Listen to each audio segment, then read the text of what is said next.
please subscribe and don't forget to press the bell icon to get notified whenever we upload a new video. Facebook data leak मामले ने पूरी दुनिया में खलबली मचा दी है। खुलासा हुआ है कि आपकी इजाजत लिए बगैर आपको बिना बताए आपकी निजी जानकारी इस्तेमाल करके कोई मोटा मुनाफा कमाता है।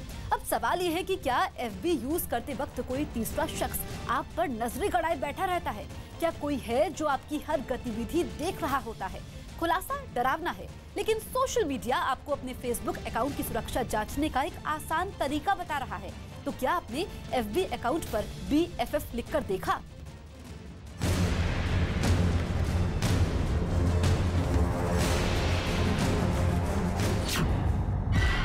क्या आपने अपने फेसबुक अकाउंट का सिक्योरिटी चेक किया?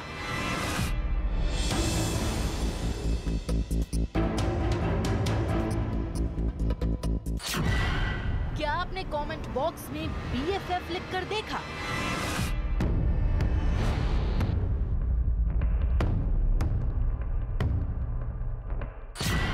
क्या BFF शब्द हरे रंग का हो गया?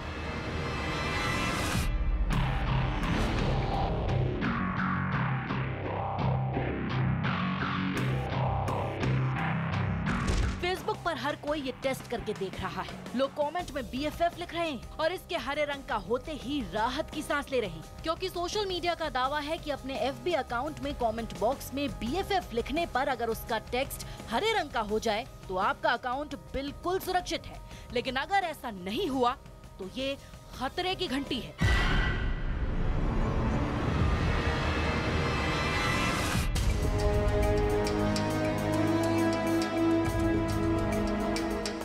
आपका फेसबुक अकाउंट सुरक्षित है या नहीं ये चेक करने के लिए कमेंट में BFF टाइप करें। यदि BFF कमेंट हरे रंग का हो जाता है तो अकाउंट सुरक्षित है। अगर कमेंट हरे रंग का नहीं होता है तो फौरन पासवर्ड बदलें। फेसबुक के CEO मार्क जकरबर्ग ने ये शब्द बनाया है, शेयर करें। क्या डेटा लीक विवाद के बाद फेसबुक अकाउंट सिक्योरिटी टेस्ट का ये फीचर लेकर आया है? क्या BFF लिखा कमेंट हरे रंग का होना ही FB अकाउंट सुरक्षित होने की निशानी है? अगर BFF शब्द हरे रंग का नहीं हुआ तो क्या आपके FB अकाउंट पर किसी तीसरे की नजर है? लेकिन अगर ऐसा है तो फेसबुक आधिकारिक तौर पर यूजर्स को ये जानकारी क्यों नहीं दे रहा?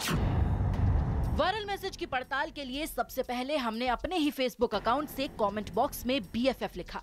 कमेंट बॉक्स में BFF लिखते ही ये सामान्य काले रंग से हरे रंग का हो गया और हमारी स्क्रीन पर ताली बजाते हुए 2 हाथ आए। सही में वायरल मैसेज की ये बात तो ठीक निकली। बात पक्की करने के लिए न्यूज़ 18 इंडिया के दफ्तर में कई लोगों ने अपने FB अकाउंट से अलग अलग पोस्ट पर BFF लिखा। सभी का कमेंट हरे रंग का हो गया, किसी एक का भी कमेंट सामान्य काले रंग में नहीं दिखा। तो क्या हम सभी का अकाउंट सुरक्षित है या कहीं ऐसा तो नहीं कि BFF शब्द ही कुछ खास है?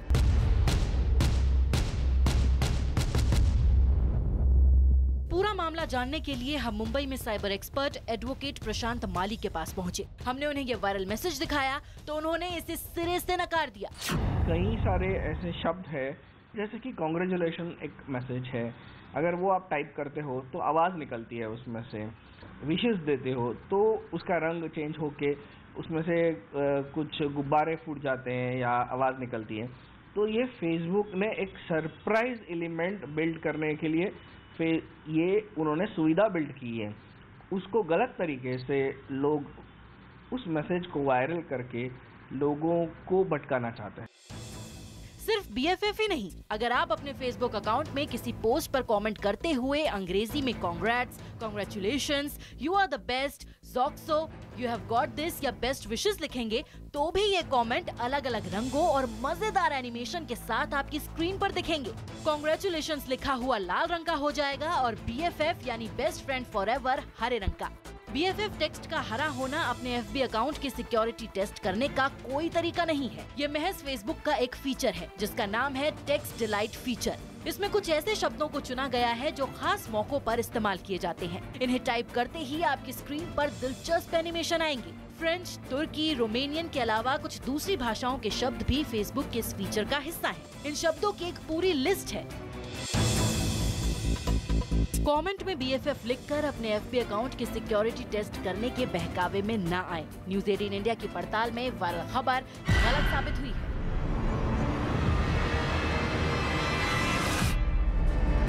उत्तर प्रदेश के फिरोजाबाद में एक आदमी हाथ में सरकारी नोटिस लेकर डीएम के दफ्तर की तरफ जाता हुआ दिखाई दिया। इस आदमी का दावा है कि इस नोटिस में जिले के राजस्व विभाग ने उसे मुर्दा घोषित कर दिया और सरकारी सुविधाओं से उसे महरूम कर दिया। जिसके बाद देवेंद्र कुमार नाम का यह आदमी जिंदा होने के सबूत लेकर डीएम से मिलने पहुंचा और उन्हें अपनी फरियाद सुनाई।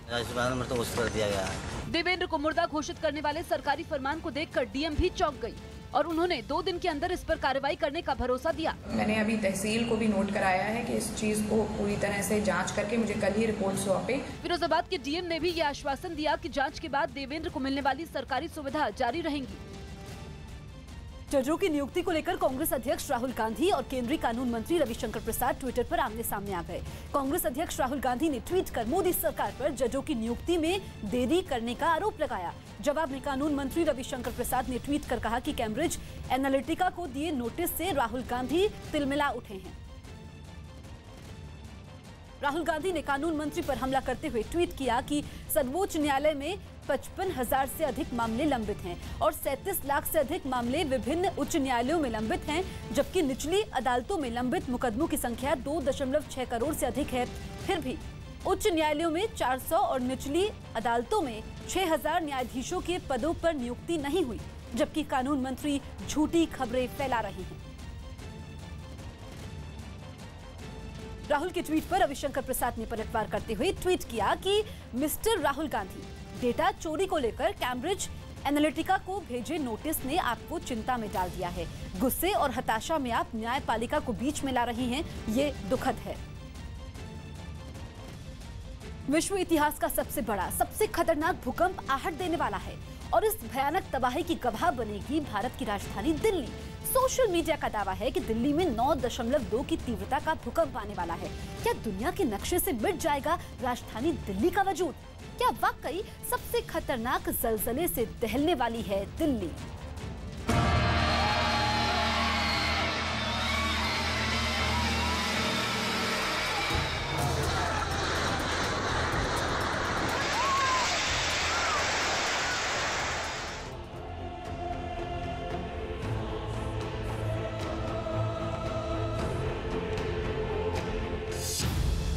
भारत में आएगा दुनिया का सबसे बड़ा जलजला।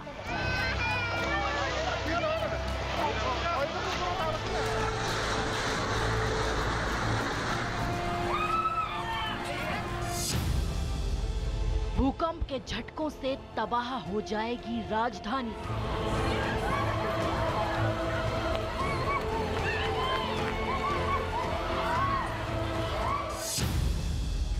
मलबे के ढेर में तब्दील हो जाएगी दिल्ली।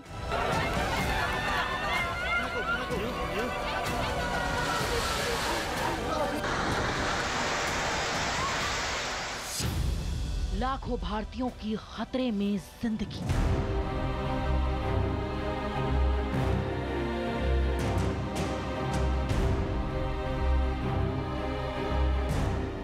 सोशल मीडिया पर वायरल हो रहे इस मैसेज ने लोगों की नींद उड़ाई हुई है। दावा है कि दिल्ली में जल्द ही ऐसा भूकंप आने वाला है जिसकी तबाही देखने के लिए शायद ही कोई जिंदा बचे।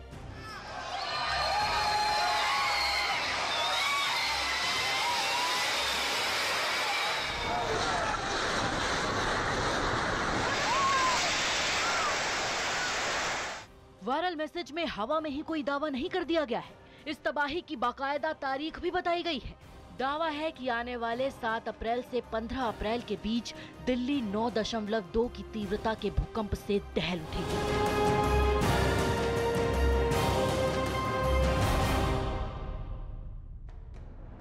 साल 2015 में जब नेपाल में भूकंप आया था तो ये बर्बादी हुई थी।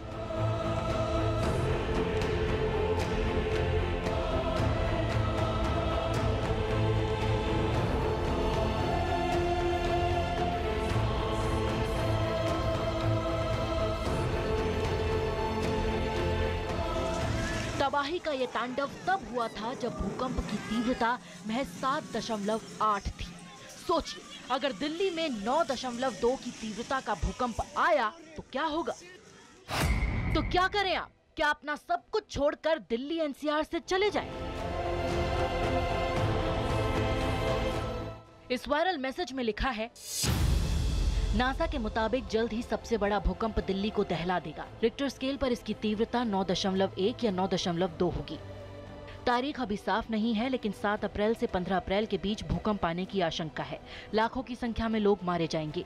इस सबसे खतरनाक भूकंप का केंद्र गुरुग्राम होगा। विश्व इतिहास में ये दूसरी बार है जब नासा ने जानमाल के भीषण नुकसान की आशंका जताई है। दिल्ली एनसीआर में आने वाला ये सबसे खतरनाक भूकंप होगा। इस भूकंप का असर दिल्ली, हरियाणा, पंजाब, जम्मू कश्मीर से लेकर तमिलनाडु और राजस्थान से लेकर बिहार तक भी होगा।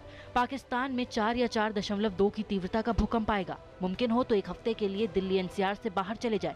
सरकार जल्द ही एक्शन लेगी। ये लोगों की जिंदगी का सवाल है। ज्यादा जानकारी के लिए www.nasaalert.com पर जाएं। हम वायरल मैसेज में दिए गए इस लिंक पर गए तो इस नाम की कोई वेबसाइट थी ही नहीं, बल्कि www.nasaalert.com नाम का ये लिंक तो अलर्ट्स ऑन डिमांड नाम की किसी वेबसाइट पर रीडायरेक्ट हो गया और घंटों तक खुला ही नहीं। ये भी हो सकता था कि इंटरनेट की दिक्कत की वजह से ये वेबसाइट ना खुल पा रही हो, लेकिन कई घंटों के बाद भी जब ये वेबसाइट नहीं खुली तो हमें कुछ गड़बड़ लगी। हमने इंटरनेट पर नासा सर्च किया तो जो वेबसाइट खुली उसका URL था www.nasa.gov। यही अमेरिकी स्पेस एजेंसी नासा की आधिकारिक वेबसाइट है। यानी वायरल मैसेज में बताई गई www.nasaalert.com नाम की वेबसाइट का नासा की आधिकारिक वेबसाइट से कोई लेना देना नहीं है।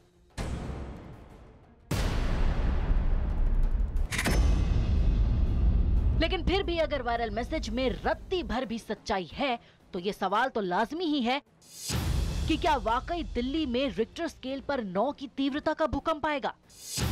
क्या 7 अप्रैल से 15 अप्रैल तक दिल्ली एनसीआर में रहना सुरक्षित नहीं? लेकिन सवाल ये भी है कि क्या भूकंप का इतना सटीक अनुमान लगाना मुमकिन है? वायरल मैसेज का दावा हमारे रडार पर आ चुका था, लिहाजा हमने national council of science museum में वैज्ञानिक डॉक्टर अब्दुल्लाह मोंडल से संपर्क किया। लगता है मुझे कोई अप्रैल फूल किया। अभी कोई सिस्टम है ही नहीं जिसके अर्थक्वेक का प्रेडिक्ट कर सकते एक्यूरेटली। सेकंड, उसका जो वेबसाइट का एग्जिस्टेंस बताया वो तो वेबसाइट का एग्जिस्टेंस भी नहीं है। थर्ड, इसका जो रिक्टर स्केल के बताया उसका तो पूरा ही गलत है, स्पेलिंग का गलती है और वो मैसेज जो टाइप किया लगता है उसको जानकारी नहीं है। असल में भूकंप का अनुमान लगाने का कोई तरीका अब तक विकसित ही नहीं हुआ है। नासा भी भूकंप के बारे में सटीक जानकारी नहीं दे सकती। नासा के बारे में भी ये सच है। There are many organization they are working on this, किंतु नासा के भी बारे में आज भी तक सटीक भूकंप देने के लिए कोई अच्छा से कोई बता नहीं सकते। न्यूज 18 इंडिया की पड़ताल में सामने आया कि भूकंप का अंदेशा नहीं जताया जा सकता। वायरल मैसेज में नासा की जो वेबसाइट दी गई है वो फर्जी है। साथ ही नासा भूकंप की जानकारी देने के लिए कोई एक्सपर्ट एजेंसी नहीं है। 7 अप्रैल से 15 अप्रैल के बीच भूकंप की भविष्यवाणी मुमकिन ही नहीं है। अगर कोई भूकंप आया तो आपके पास इस तरह से उसकी फोन पर जानकारी नहीं आएगी। दिल्ली एनसीआर भूकंप की आशंका वाला इलाका तो है, लेकिन भूकंप कब आएगा ये तय करने की कोई तकनीक मौजूद ही नहीं है। लिहाजा हमारी पड़ताल में दिल्ली एनसीआर में 9.2 की तीव्रता का भूकंप आने की वायरल खबर महज अफवाह साबित हुई है।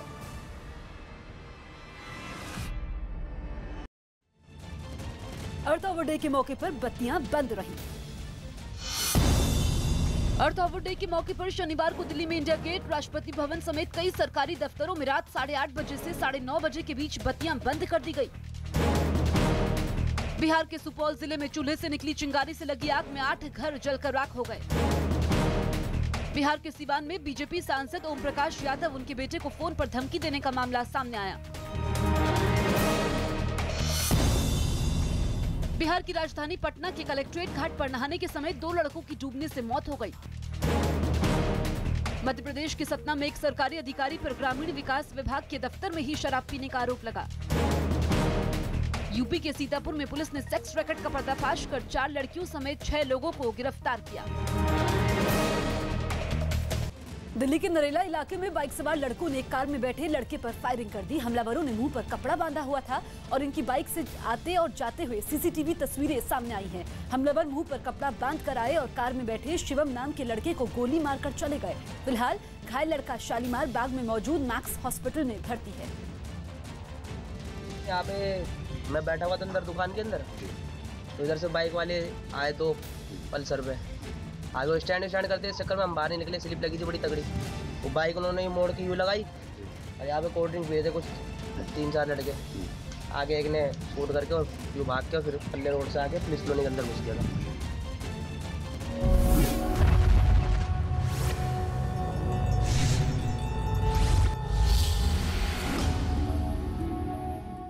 आधी हकीकत आधा फसाना। श्री राम का सेतु धाम यानी एक ऐसी कहानी जिसे बहुत से लोग विज्ञान का हवाला देकर एक फसाना मानते रहे, लेकिन कुछ वक्त पहले ही अमेरिका के साइंस चैनल ने दावा किया कि राम सेतु वाकई मौजूद था। उनका कहना है और रामेश्वरम और श्रीलंका के बीच बहुत से पत्थर मिलते हैं जो करीब 7000 साल पुराने हैं। वैज्ञानिकों का मानना है कि राम सेतु वाकई इंसानों द्वारा बनाया गया एक पुल था। साफ कहें तो अब विज्ञान के तमाम जानकार भी राम सेतु के अस्तित्व को मान रहे हैं। इसलिए हमने भी सोचा कि क्यों ना राम सेतु के सबूतों की एक तलाश हम भी करें। हमारी टीम निकल पड़ी समंदर के एक ऐसे सफर पर जहां इससे पहले कोई टीवी कैमरा नहीं पहुंचा था। हमें पता चला कि भारत और श्रीलंका के बीच 8 टापू हैं। देश के ज्यादातर लोगों को उन टापुओं के बारे में कोई जानकारी नहीं। उन टापुओं में राम कथाओं के कई सबूत मौजूद हैं। वहां मौजूद हैं पानी में तैरने वाले वो पत्थर जिन्होंने वैज्ञानिकों को भी हैरत में डाल दिया।